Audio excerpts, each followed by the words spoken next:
Hello and welcome, or welcome back to my unintentional series called Liberals versus Conservatives. My name is Victoria, and today we are finally going to be talking about the environmental policies that are proposed by the Liberal Party versus those of the Conservatives. And then we're going to see how it all shakes out. So the Liberals, they have five main policies that I've looked into. The first being the CGF, or the Canada Growth Fund. This is going to be a budget of $15 billion that they want to put into encouraging private investment in clean technology, reducing carbon emissions, expanding clean energy production through funding renewable energy projects, boosting green jobs and innovation, and helping industries transition to clean energy. I know I'm supposed to be unbiased, but I do make a little bit of a face because of the fact that they are very vague as to how they are going to do those things. Now, I do also have a similar bone to pick with the Conservatives, but we're going to talk about that in a little bit.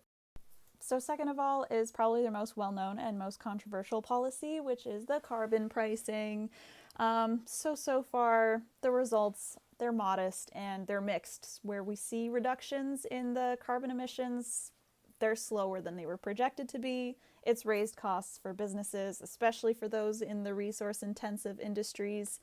And it keeps contributing to our inflation and our cost of living, especially for citizens in provinces that have high energy demands. So you need more heat, or you live in a rural area and you need to use your car, you're spending more on gas because gas and heat cost more because of the carbon pricing.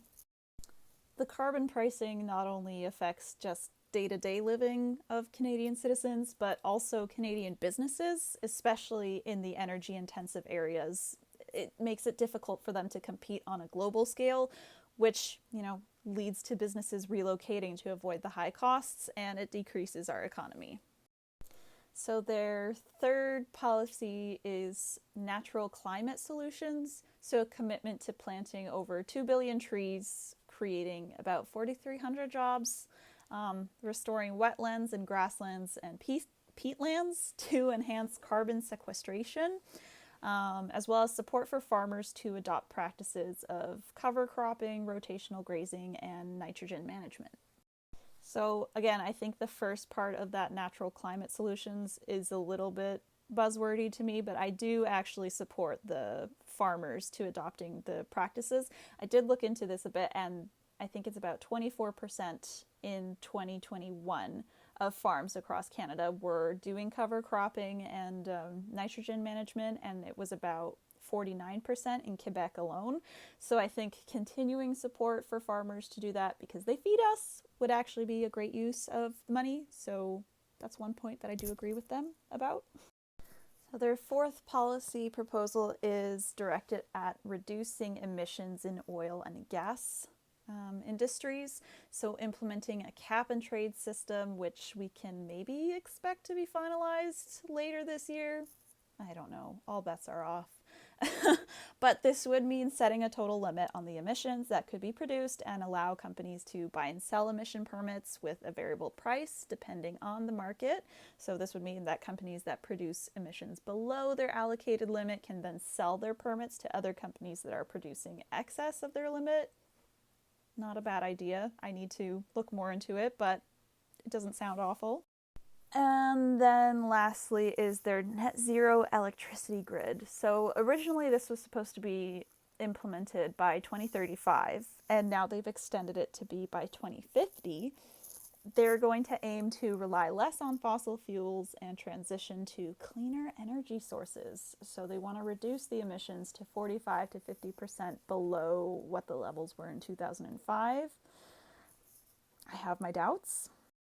Now, I roll my eyes the most at the CGF because according to a report that came out last April from Corporate Knights, the government is already about $14 billion behind in releasing committed climate funding, while the company Pathways Alliance, which deals with oil, they've proposed a investment in carbon capture and storage project that would reduce emissions from oil sands operations.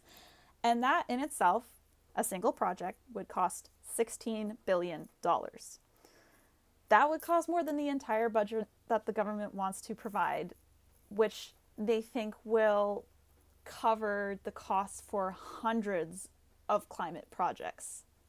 I'm not an economist and I'm not an environmental specialist, but the math isn't mathing. Pouring money into every single issue is not a long-term solution.